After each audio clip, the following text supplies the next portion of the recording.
y el mundo pasa y sus deseos.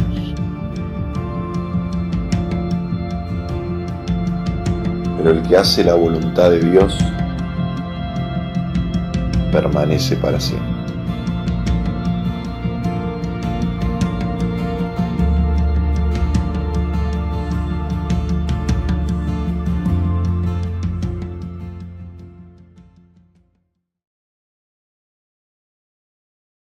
Bueno, queremos hablar de las madres. Yo estaba orando y dice, Señor, ¿qué compartimos? Porque hay mucho para decir. Y encontré un precioso texto en 2 Timoteo, el capítulo 1, verso 5. Solo ahí vamos a pasar un tiempito en este versículo que dice así: por lo cual, dice Pablo a Timoteo, verso 5, trayendo, dice Pablo a Timoteo, a la memoria la fe no fingida que hay en ti. Esa fe habitó primero en tu abuela Loida y después en tu madre Eunice, y yo ahora estoy seguro que en ti también. Trayendo a la memoria la fe no fingida que hay en ti, la cual habitó primero en tu abuela Loida y en tu madre Eunice, y estoy seguro que en ti también. Oramos. Señor, queremos mirar por tu palabra, tu corazón, tu persona, y a través de este día que el mundo celebra a la madre y que nosotros nos adjuntamos porque tenemos agradecimientos a ti por la mamá, por la familia, queremos que nos hables y nos des una visión también renovada de la maternidad, de la paternidad y del hogar. Te lo pedimos en el nombre del Señor y Salvador Jesucristo. Amén. Bueno, la verdad que hace tiempo he aprendido ya a mirar la Biblia desde otra perspectiva. Ha sido casi revolucionario en mí el concepto de mirar los tiempos en los que fueron predicadas o escritas las cosas, las edades de las personas que escribieron o que protagonizaron los eventos, las situaciones. Es como eso de las introducciones. Las introducciones de los libros son aburridas, ¿no? Los prólogos, pero las introducciones y ver el escenario completo de las situaciones te deja aprender lecciones que no las tomás por sí sola del texto. Tenés que mirar toda la situación. Entonces, en este caso tenés que pensar que es la última carta que escribe Pablo, que está en una cárcel y está ahí nomás de morir, a punto de morir. Entonces, todo esto va generando un montón de conceptos que hacen a los escritos, en este caso a 2 Timoteo, algo muy especial y único. Porque si te vas a morir, si vas a escribir a un muchacho que ya es un hombre, que va a seguir el ministerio que Dios te ha dado, hay muchos elementos claves que vas a poner y tiene que ver con una vida ya recorrida, con una fe andada, tiene que ver con la situación que él vivía, con la proyección futura cuando él no esté. Y en medio de toda esa perspectiva y el corazón de Pablo, que también siempre pienso que él no tenía problema con morir, sino con el seguimiento de la obra de Dios, ¿no? Que la obra de Dios cómo iba a seguir, pensando en los lobos rapaces que iban a entrar al rebaño, del mundo conflictivo que vivíamos. Entonces tenía una carga muy grande para que haya una proyección más allá de su muerte. Así que le habla de lo que Timoteo tenía que hacer, le habla de lo que Timoteo tenía que soportar y sostener, le habla de la firmeza que Timoteo iba a tener en situaciones difíciles y con personas difíciles. Y en esa perspectiva de esta pequeña carta tan trascendente, le habla de la mamá y de la abuela. Y no solo acá. En 2 Timoteo capítulo 3 tiene una descripción notable de esta generación. Dice, va a venir tiempos de gente desobediente a los padres, impíos, ingratos, sin afecto natural. Y cuando describe todos estos días futuros, que son los que hoy vivimos y los que ya estaban viviendo Pablo, tiempos peligrosos los llama él, él dice, pero vos vas a tener que agarrarte y sostenerte, no solo a lo que has creído, lo que has seguido, mi conducta, mi fe, sino lo que has creído y aprendiste de tu mamá y de tu abuela. Comienza el capítulo 1, habla de la mamá y de la abuela. Termina el capítulo 3 y habla de la mamá y de la abuela. Como diciendo, si algo va a ayudarte en la vida es que te agarres muy fuerte de lo que recibiste de tu mamá y de tu abuela, o de tu hogar. Así que vuelvo y amplío el concepto y tomo una lección mayor de cómo impacta el hogar en nuestra vida. He repetido y el apóstol decía, no me canso de decir las mismas cosas y se los voy a decir una y otra vez. Debemos recordar cómo fuimos formados en el hogar. Hay tres cosas que no hay que hacer. No es para culpar a los padres y decir, bueno, no me enseñaron, esta fue culpa de mis padres. No para pedirles que nos vuelvan a criar, es imposible que te vuelvan a criar, y no para guardar amarguras y rencores. Tal vez en esta mañana tengas un recuerdo muy feo de tu mamá o de tu papá porque hay situaciones muy difíciles. La idea no es volver a mantener una amargura o un rencor, pero la idea siempre es la misma. ¿En qué manera tu hogar te afectó a vos? Y lo digo hoy con más años de los que he dicho antes, porque a pesar de todos los años que tengo, veo que llevo incorporado cosas de mi hogar, no solo lo bueno, también lo malo. Y uno con los años ya casado, ya que viví con mi esposa más años que los que viví de soltero, aún así uno le queda ese residuo, porque claro, cuando uno nace y es chico, es como una cinta virgen que van grabándose cosas muy fuertes. Y más allá de que los padres lo hicieron sin querer o queriendo, te dejaron grabado cosas, y despojarse de esos hábitos que ya arman tu personalidad es muy complicado.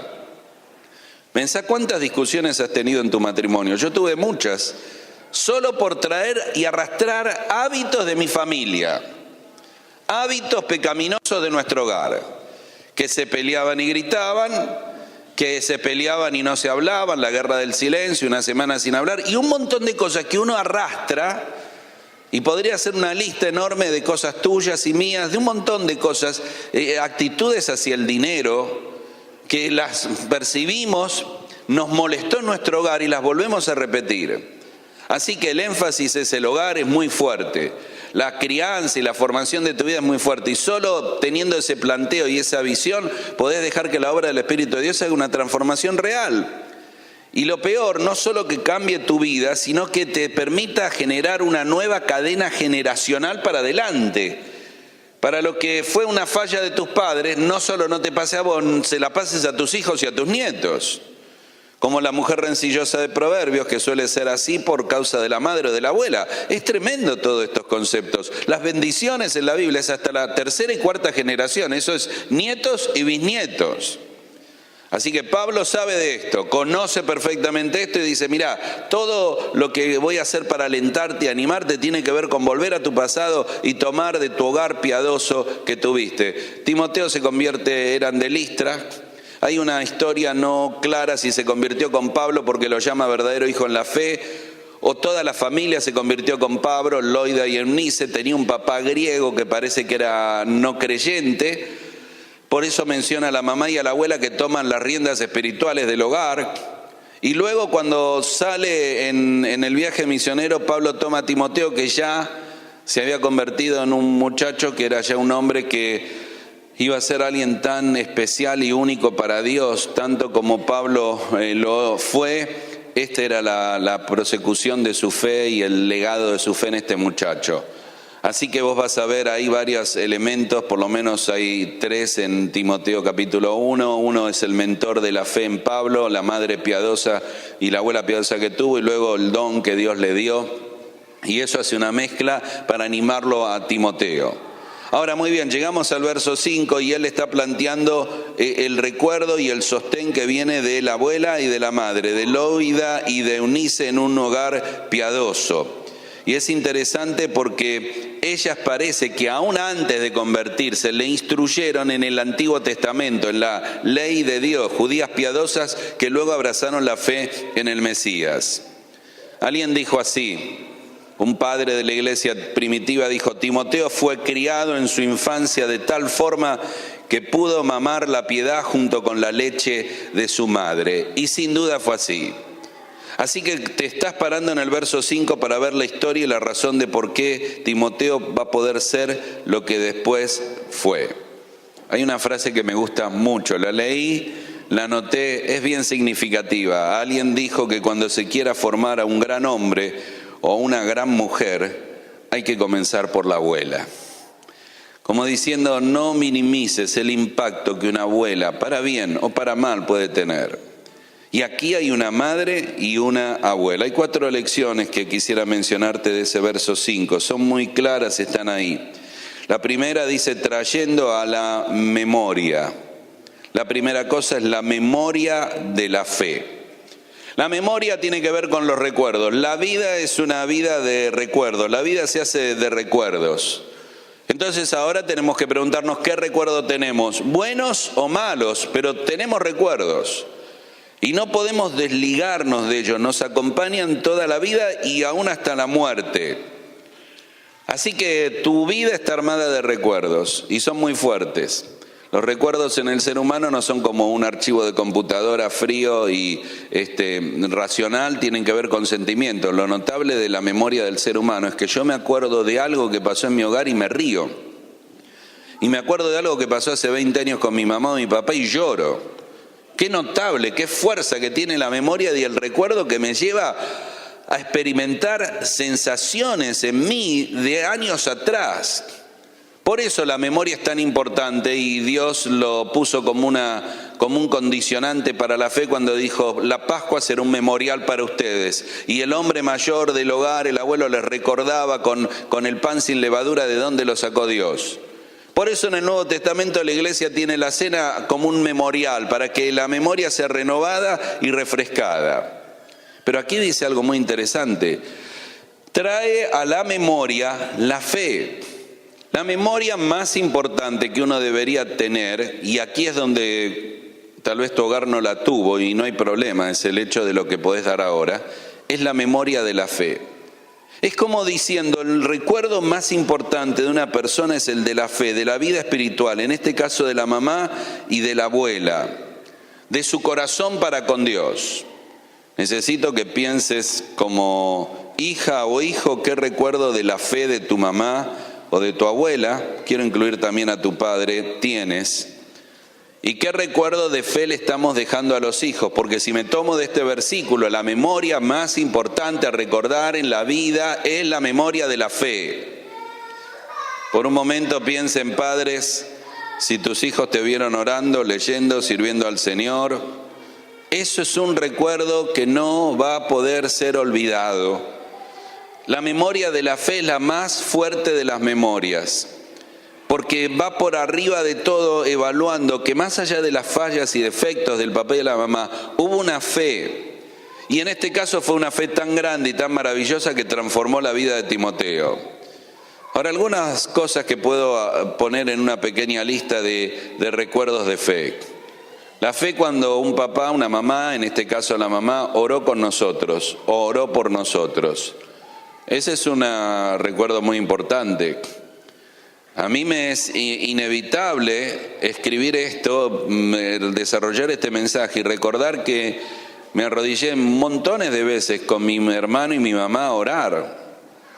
Un sencillo acto de rodillas a los pies de la cama, los tres orando porque mi papá no era creyente. ¿Qué memoria de la fe estamos dejando en nuestros hijos? ¿Qué recuerdo estamos marcando? Y la oración es un punto clave.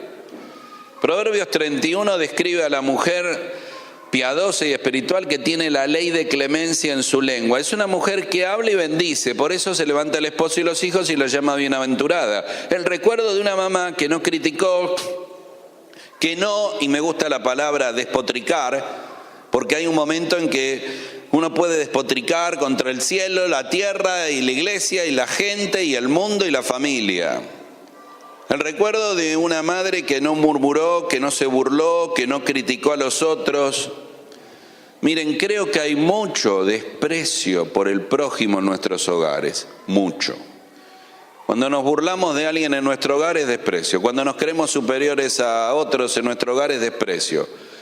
Cuando hablamos desde la envidia de otros porque tienen lo que no tenemos es desprecio. La palabra escarnecedor es una palabra bíblica que tendríamos que incorporar más, es sacarle la carne a las personas.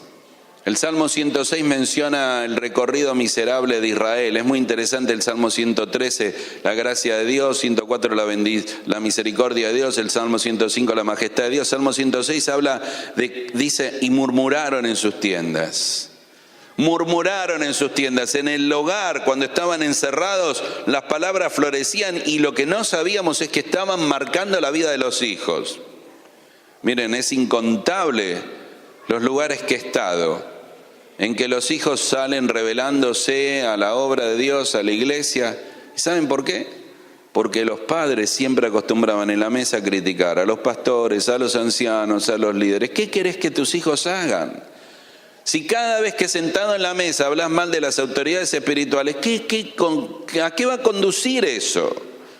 Es inevitable, el chico es un resultado, fuiste grabando cosas. Por eso el recuerdo de la fe involucra una memoria de alguien que supo tener la gracia de jamás estar criticando o murmurando de las personas. Un recuerdo maravilloso que debería armar cada mamá y cada abuela y cada hogar es el poder mostrarle a los chicos y enseñarle a nuestros hijos, tal vez tu mamá te lo enseñó, entender la naturaleza de la realidad. Que déjame explicar, la naturaleza de la realidad es lo que 2 Corintios 4:18 dice. Las cosas que se ven son temporales, pero las que no se ven son eternas. La clave de la vida es transmitirle a los hijos que hay una vida más allá debajo de este mundo de vistas y sonidos. Que hay un mundo de realidades espirituales que le da el significado al mundo que vemos y tocamos. Y que ese árbol que los chicos juegan y así suben al árbol, o el pasto que vemos, o el perro que tenemos, o la creación, o todo tiene que ver con un creador, un Dios, que lo invisible se hace visible, que cada cosa existe por la voluntad de Dios. Estoy diciendo algo que muchos hogares no tienen. Ese traspaso de la realidad a la vida espiritual es enseñarle a los hijos a hacer conexiones de lo visible y lo invisible. Conectar entre el cielo y la tierra, entre el presente y el pasado, y entre el presente y el futuro. Este es un trabajo realmente profundo y clave para la vida de los hijos. Ese puente que no tiene que ver con tener dinero, con trabajar, con esforzarse. Los padres tenemos un chip que hay que estudiar, que hay que trabajar, que está todo bien. Pero no le entregamos a los hijos el regalo de que hagan y vean la vida de una perspectiva que hay otro mundo que sostiene el mundo y que la realidad del mundo es espiritual. Que hay un mundo enemigo de Dios, que hay un Satanás, que hay un Dios, que hay una obra espiritual, hay un mundo espiritual. Y cuando no le damos lugar a esto, los chicos no van a entender la vida. Porque los eventos y situaciones de la vida no lo van a filtrar desde lo espiritual. Y desde lo bíblico, los hijos deberían entender y basar su vida no en las circunstancias de la vida, sino cómo interpretan la vida. Porque los padres les enseñamos a interpretar la vida. ¿Sabes lo que es interpretar? ¿No? Está en un idioma y le explicamos en otros. Y eso es muy curioso porque la traducción tiene que ver con cuánto interpretás al pie de la letra lo que dijo alguien. Y algunos dicen, bueno, pero yo le cambio algunas palabras, no estás manteniendo. Eso pasa con las canciones cuando se traducen del inglés al castellano o algo así. A veces se desvirtúa el contenido y la esencia de lo que el autor o el escritor quiso hacer o el compositor. Vos sos el que le enseña a interpretar la vida a tus hijos. Y la única interpretación válida es cuando pasa por el elemento de la fe. Cuando lo ayudás a ver la gracia y las glorias y la maravilla de Dios. Por eso Salmo 145 lo leímos y dijimos el otro día, generación a generación contará tus maravillas. Tus hijos deben ser maravillados con Dios. Tus hijos deben hacer y convertirse, ¿sabes a dónde los conduciría esto? A ser adoradores. Que todo vaya por el camino de Dios. Así que mamá oraba, mamá me compartía un texto, mamá me hablaba del Señor. ¿Cuánto es lo que pega fuerte la vida cuando haces esas conexiones? Esa conexión. ¿Saben? Yo no me di cuenta después de muchos años cómo mi hogar me enseñó esta conexión. Yo incorporé, bueno, la iglesia, el Señor, la fe, pero la conexión que hace una madre, por ejemplo la mía, cuando yo le decía, mamá, no quiero ir a la escuela secundaria, yo tenía dos posibilidades de faltar a la escuela secundaria. Una era hacerme la rata. Ya sé que algunos no saben qué es hacerse la rata. ¿Se dice eso todavía? A ver, ¿cuándo son jóvenes? ¿Se dice hacerse la rata? ¿No existe más la rata? No, sí, vos sos viejo. Ya sé que sabés qué es la rata. ¿Cómo se dice ahora? Usted, Juan, que es moderno, no sabe. Bueno, la rabona es más viejo que yo todavía, el hombre. Así que hacerse la rata o faltar, tenía dos posibilidades. La primera era hacerlo, después lo hacía legal, ¿no? Porque ustedes me dicen, no, vos hacías. Iba lo de mis tías. Mis tías eran personas ya grandes, no se habían casado. Y mis tías decían, ¿por qué faltaste? Es que la escuela, las materias, sí, mi amor, vení. Te hago una milanesita, no importa que se muera esa escuela mala, esos profesores malos que revienten. O sea, yo era feliz, me hacían toda una fiesta las tías. Qué grande las tías. Dios salve a las tías. Después tenía que llamar a casa y decir, falté, y ahí no era bueno. Así que después se enteraban en casa y el otro camino era mi mamá. Mamá, quiero faltar. ¿Por qué? Porque no estudié, hay prueba. Bueno, está bien. No podés faltar.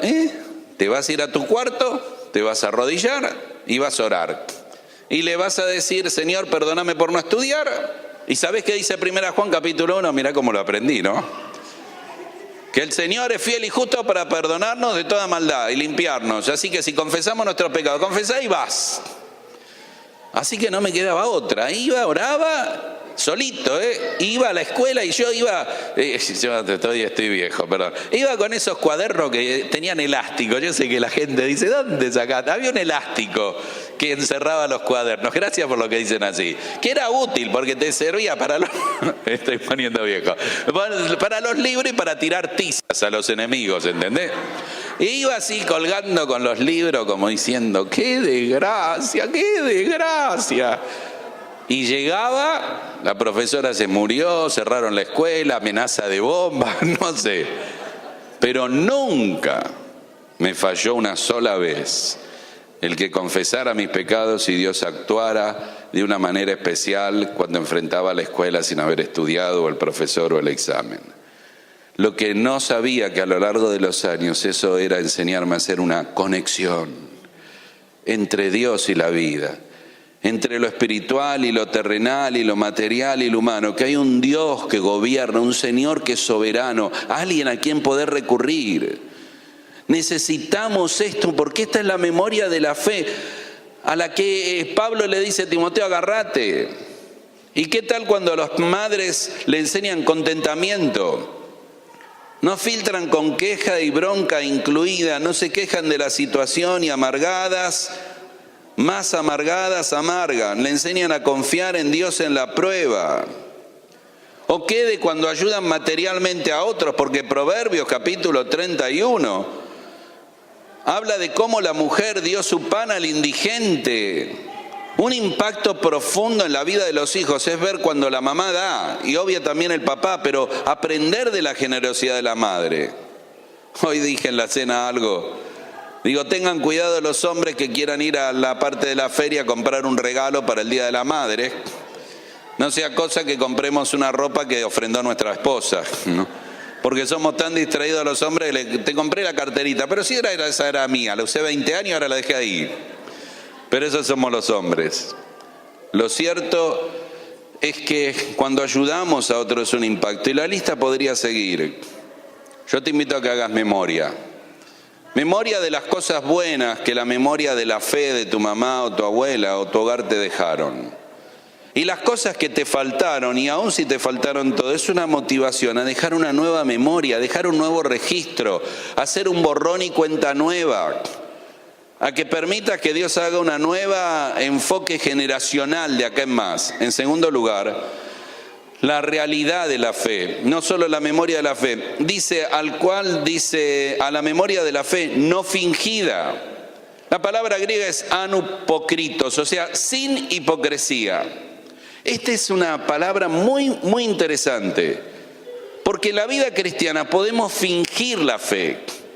Podemos fingir aún el fruto del Espíritu, siempre por un tiempo, no permanece, ¿no? Pero podemos fingir un tipo de vida cristiana que no lo es. Judas fue así. Judas engañó a todos. ¿Vos entendés que estaba con los discípulos y ninguno de los apóstoles sospechaba de Judas? Que Judas robaba el dinero de la bolsa y traicionó al Señor. Estaba con ellos.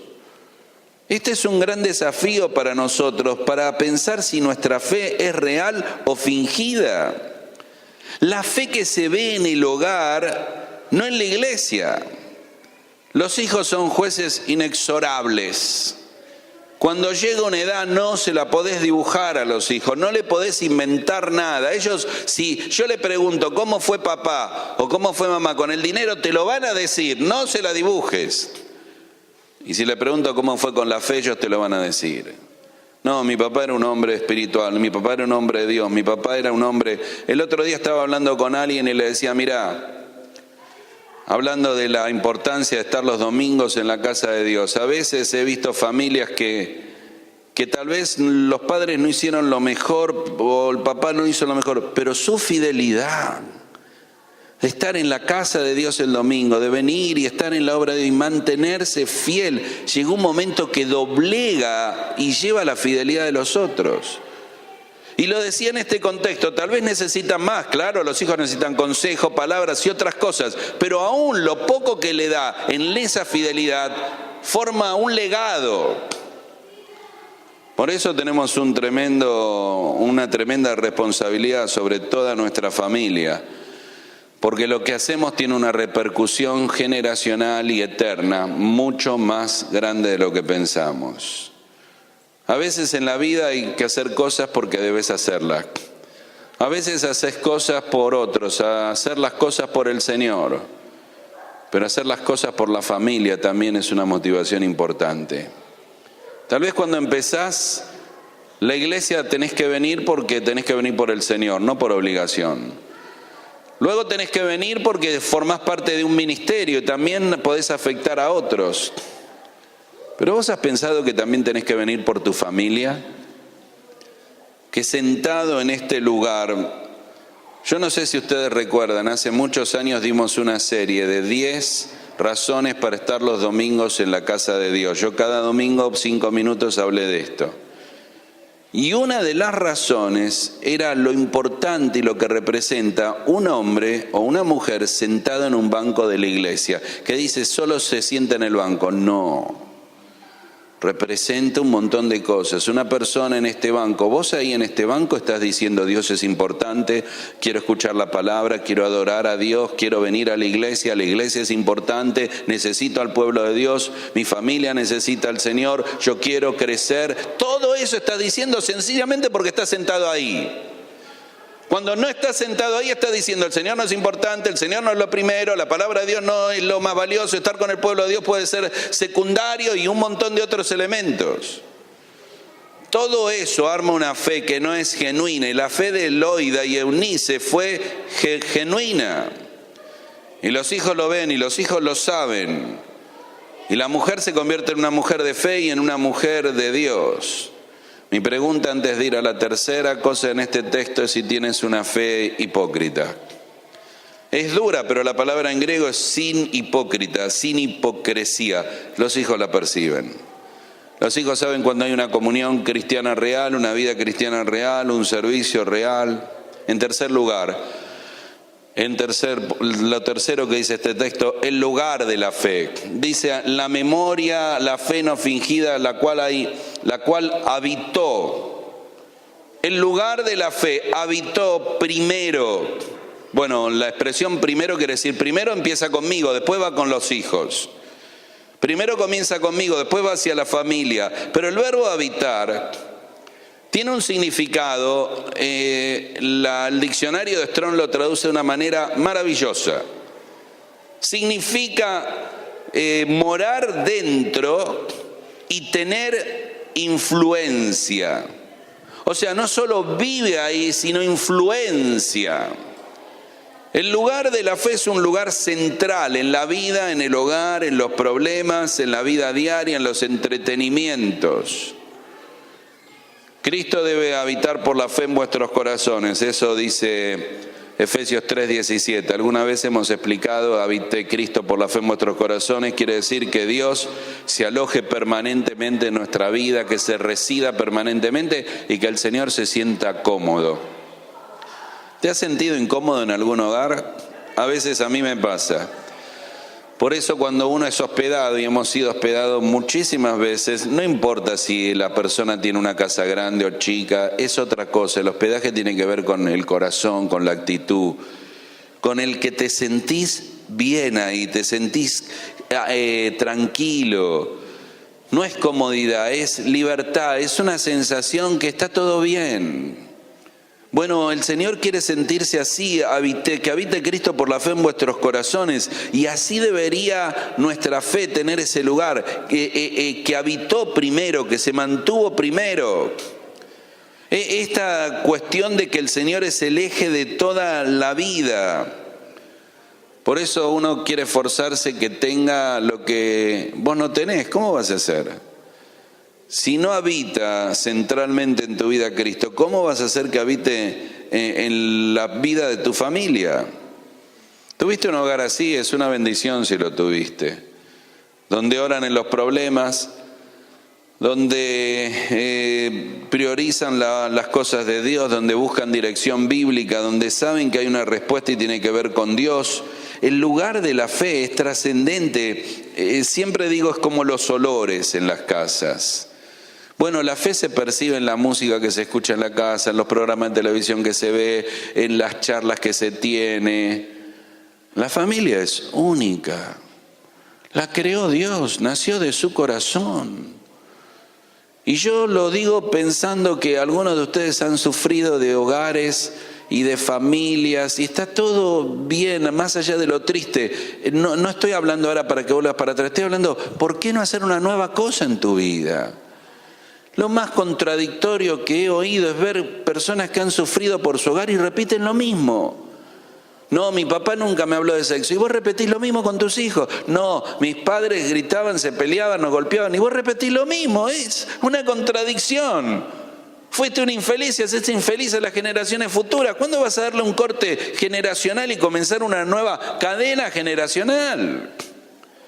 De poder proyectar la vida desde otra perspectiva. De dejar recuerdos y memorias inolvidables en la vida de los hijos y de los nietos. Por eso, la casa de los abuelos tiene ese toque maravilloso. La casa de los abuelos es una casa única. La casa de los abuelos es donde vos primero encontrás Coca-Cola, buena comida, cariño, las cosas que te gustan, mimos. Pero cuando en la casa de los abuelos encontrás la fe, cuando en la casa de los abuelos encontrás una extensión de las cosas de Dios, la familia es increíble. Por eso el Salmo cuando dice, y la esposa como planta olivos y los hijos alrededor de la mesa, es una mesa enorme. Este mundo ha planteado eso. En este país ha habido programas de televisión que los domingos era la familia tipo italiana sentada a la mesa. Han querido recrear lo que Dios creó en su corazón con mayor amor. Una familia repleta de hijos, de nueras, de yernos. No repleta en cantidades, ¿no? Ahora si querés tener 5 hijos, problema tuyo. Pero el hecho de la mesa reunida, ¿entendés? De la familia. Y en medio de toda esa familia, el Señor presente. Recuerdo en un lugar donde estaba con un hermano y su esposa ya grande, compartimos la palabra, prediqué y dice, vamos a ir a almorzar a un lugar. Y tengo todos los hijos casados, tenía como 4 o 5. Y todos están sirviendo y viendo al Señor. Y todos en distintas iglesias. Y entonces fuimos a un restaurante y nos sentamos y empiezan a caer hijos e hijos e hijos. Cada uno de su iglesia, cada uno con su Biblia, cada uno rodeando aquella mesa para almorzar juntos, sabiendo que el Señor era primero. Eso está en vos. Es grabar una memoria inolvidable de un mundo de gente lastimada. He dicho, la gente está rota. venimos rotos. Reparemos con la gracia de Cristo a través de el hogar, que es único. Por último, termina la historia y vemos la herencia de la fe. Dice, la cual habito y estoy seguro. Está diciendo, yo no tengo duda, Pablo le dice a Timoteo, que también está en ti. La herencia de la fe. La herencia de la fe. Yo sé que habitó en ti tu mamá y tu abuela, pero ahora está en vos. Sara se dijo de ella, Génesis 24, que sería madre de millares. Y Jocabed, la mamá de Moisés, cuando puso a aquel bebé en aquella arquilla. Y Ana, cuando llora y ora por el hijo que no puede tener, y cuando lo tiene lo entrega. Y María, la madre de Cristo, y una y otra historia de mujeres, de madres, muchas con nombre y otras sin nombre. Por ejemplo, una mujer maravillosa, increíble para mí, sin nombre, es la esposa de Noé. Era terrible estar con un hombre que se le ocurrió construir un arca porque Dios se lo dijo, que la gente se burlaba, estar después encerrada en un arca ella y 3 nueras. Decirle, Noé, me sacás el elefante de la casa, de la mesa que quiero comer. La mujer de Noé es increíble, increíble. Yo no puedo con el perro que tenemos en casa, ni Liliana ni yo. No sé cuándo, en cualquier momento lo hago al horno al perro, porque tenía animales y animales. ¿Cómo mantenés limpio ese lugar y cómo haces del hogar dentro del arca? Y las relaciones interpersonales.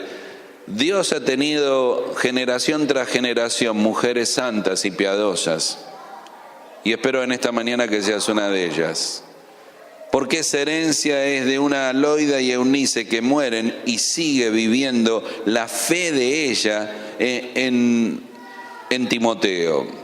Dice el Salmo 78, el deseo del corazón de Dios, el último verso en esta mañana, dice allí, y él estableció testimonio en Jacob y puso ley en Israel, la cual mandó a nuestros padres que le notificasen a sus hijos, para que sepa la generación venidera, y los hijos que nacerán, y los que se levantarán, lo cuenten a sus hijos, a fin de que pongan en Dios su confianza y no se olviden de las obras de Dios, que guardan sus mandamientos, y no sean como sus padres. Es hora de cortar la cadena generacional. Y que ahora los hijos de tus hijos cuenten y exalten la majestad de Dios y las maravillas de Dios, y las generaciones futuras lo hagan. ¿No es fantástico el hogar cuando proyectás para el futuro? Yo descubrí hace poco, digo, qué notable, el texto dice, muerto aún habla. ¿Cuánta gente muerta aún habla? Mi mamá murió hace ya muchos años. Pero cuando mi hermano y yo seguimos predicando, y cuando nuestros hijos siguen viviendo para el Señor, mi madre muerta aún habla. Todavía podés hablar a generaciones futuras, sencillamente siendo una madre piadosa, una abuela piadosa y un padre piadoso y temeroso, porque no te voy a dejar afuera, como que solo la responsabilidad fuera de ella. La historia es que muchísimas personas fueron cambiadas y transformadas por una madre o por una abuela. ¿Saben cuántas veces he oído la historia de alguien que dice, no pude con las oraciones de mi madre, no pude con las oraciones de mi abuela, no pude cuando la veía a ella de rodillas orando por mí, no pude? Pequé y quise vivir una vida ajena a Dios, pero no pude. Fue más fuerte la fe de mi mamá y de mi abuela que la rebeldía de mi corazón. Armemos hogares así. Armemos una nueva línea generacional. Y a vos que sos soltero y soltera, te animo a que proyectes una vida así. Las parejas, los chicos solteros van fantaseando con el noviazgo, con el matrimonio. Fantasea con un hogar diferente, algo distinto, algo que se respire el ambiente que tal vez no tuviste.